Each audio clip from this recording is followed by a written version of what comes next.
Ladies and gentlemen, and excuse me, my English is very, very limited. But the slide presentation, naturally English, translated my wife, and just I presented very, very small Hungarian comment, and colleague Radic presented you for English. So, that is Balatonalmádi, and for lecture var in Highland to Balaton, and it is a very interest that here Csárda. That's in today. Can you what is Csárda? Also, but yesterday after the World War, the name is Csárda, but the building is modern style, and today this place is Villa Aurora. That is and vegetable restaurant and motel. That is the force. Sorry. Yeah.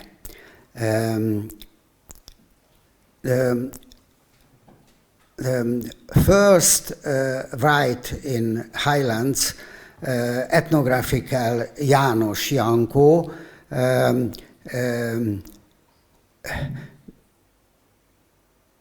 two type two buildings, and one is Hungarian houses and others is German houses. This is two types. Here is the Janko series, and see it is many places, many door, and the German is no only. Tehát a lényeges különbség az, hogy a német háznak egy központi bejárata volt, a magyar háznak viszont minden helyiségnek külön bejárata. Yeah, so the basic difference between Hungarian and German type houses is that in Hungarian case every room has a door and there is no door connecting between the rooms, whereas the German houses have only one entrance and doors between the rooms. Ugyanezt látjuk a nem lakóházaknál, mert Balatonalmádi esetében ezt kell hangsúlyoznunk, hogy nem egy tipikusan falusi település, hanem eredendően szőlőművelésre alapozott hegyközség volt. The case of Balatonalmádi is kind of not a typical village setting, but it's more a vineyard full of small buildings, and for the rules apply in some way, and in some way they don't. And salaries, Hungarian, in horizontal it is door, and German cellar is vertical, is a door. And this building momentum is only photos, have you me. And Különböző variációi vannak persze ezeknek az archaikus pinceépületeknek, egészen a legegyszerűbbtől, amely és az emeletes és bizonyos stílusjegyeket mutató nagy uradalmi pincék. There are many variations of the typical so-called ancient cellar building, like the one on the right side, going up to the multi-layered, multi-story building belonging to manors or the nobility. Amikor megindul a fejlődés, a filoxéra után a szőlőművelést abba hagyták Almádiban. And after the big issue with the phylloxera, which kind of killed all the grape plants in the area, they gave up vineyards completely in Balatonalmádi. Az egykori pincéket kezdték átalakítani nyaralókká. And then the process started to turn the old cellars into summer holiday homes. De mivel Balatonalmádi nagyon közel van a nagyvárosokhoz, Budapest, Székesfehérvár, Veszprém, Győr, ezért megjelentek a nyaralók, akik már nem elégedtek meg a pincékből kialakított épületekkel, hanem bizonyos minták, külföldi minták alapján villasorokat építettek. But because the Balatonalmádi is in the proximity of a number of rather big cities, including Budapest, there were more and more newcomers in the settlement who wanted bigger and more impressive villas, so they started building these new rows of villas in Balatonalmádi. De vannak még emlékeink a régi épületekről. Ez például egy múlt évben készített fotó, egy régi présház, press house. But there are still existing old buildings, like this pressing house. This picture was taken last year.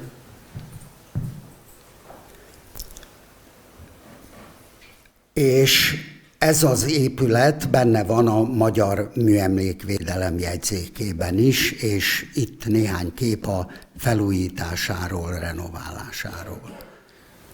This building is enlisted in the monuments of Hungary, and here you can see a number of pictures about the process of the renovation.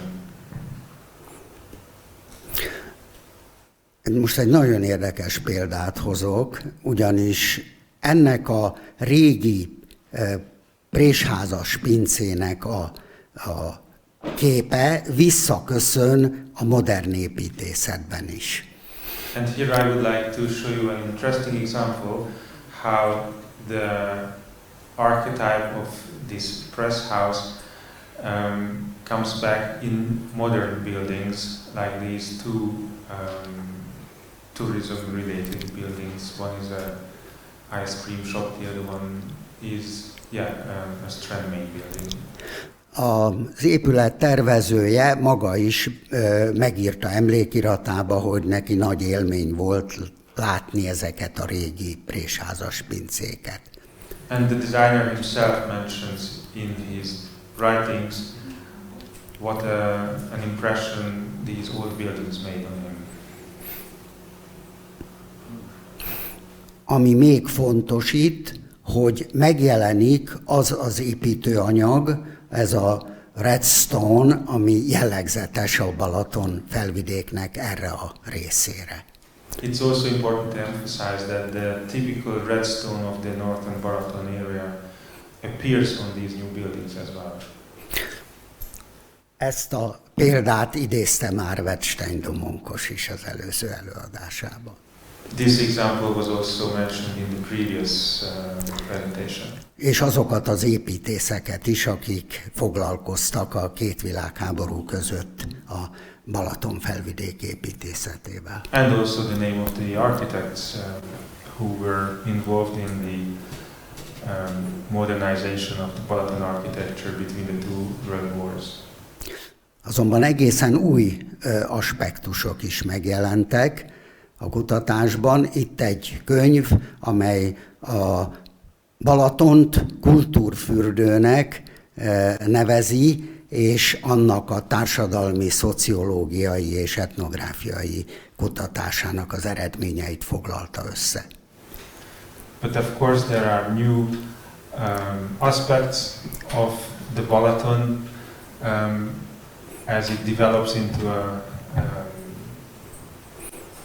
holiday area. So here is an example of a book which takes into account the cultural, ethnographical, sociological aspects of the Balaton area, and it calls the area a culture bath area. De természetesen a néprajzi kutatások és az építészeti kutatások is hoztak fel új eredményeket, és ezek egyike az itt látható kötet. And there were many architectural research done in the area. This is one example, one publication about this topic. Kerner Gábor és Szilágyi Mária szerkesztette, akik itt ülnek körünkben. And the two authors are also sitting here with us today. Kötelességem megemlíteni Wettstein Domonkos könyvét is, amely a kutatási eredményeket előadásában összefoglalta. And I also have to mention the name of Wettstein Domonkos again, who published this book, which is the collection of the findings of his research.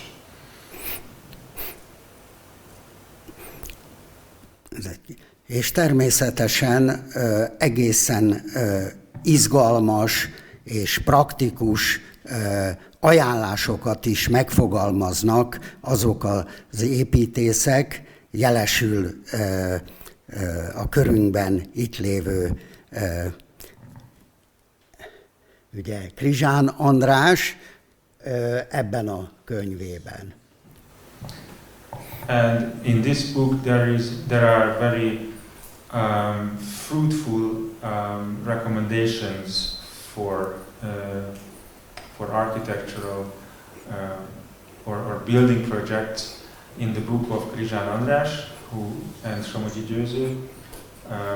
András is also here with us today. Krizsán Andrástól egészen részletes ajánlásokat is kapunk a következő kötetében.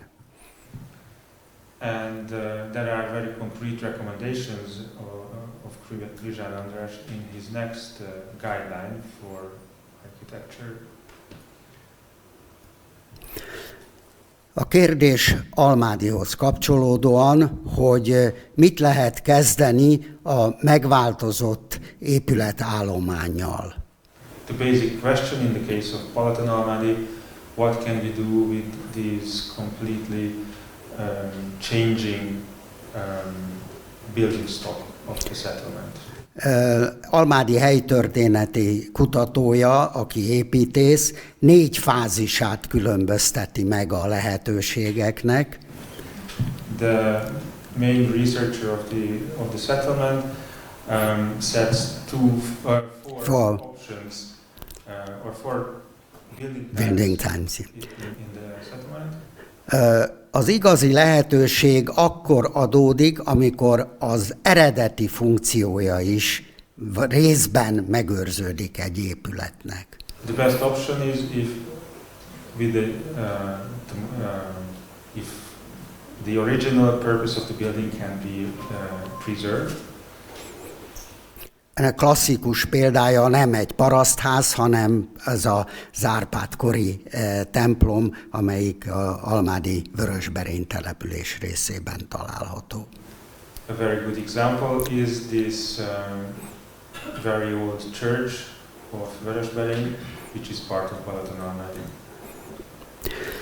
És természetesen nagy lehetőséget, nagy segítséget jelent a Teleki Alapítványnak, a Teleki László Alapítványnak a népi építészeti programja, amelyik lehetőséget nyújt a magántulajdonban levő épületeknek a fenntartásához is. And the Teleki László Foundation provides a great opportunity, financial support for house owners to preserve the original look of the buildings, even if they are in private ownership. I mean individual ownership. Néhány példát szeretnék hozni arra, hogy egészen új megoldások, amelyek nem, ezt már Wettstein Domonkos is megemlítette, nem az Balatonfelvidék hagyományából származnak, de beépültek a polgári életformához és az üdüléshez, és létrehoztak egy nagyon sajátos típust, ezt a bizonyos csipkézett fatornácot, ami egy svájci villa minta alapján készült. And we have to mention once again the wooden porches of these houses around the Balaton, because even if they come from a Swiss type of buildings, these porches are kind of typical now for Balatonalmádi and beyond. Ezek a változatai ennek a jelenleg is látható példái Balatonalmádi épületeiben. Here you can see many examples and different forms of the wooden porch on Balatonalmádi buildings. Köszönöm szépen a lehetőséget. Én magam és munkatársaim az almádi értéktár kialakításával igyekszünk megőrizni az építészeti emlékeket, az építészeti hagyományokat is. Myself, together with my colleagues, we are setting up a so-called Almádi value inventory, and this is how we try to contribute to the preservation of Balatonalmádi. Many thanks for you and thank you for donating.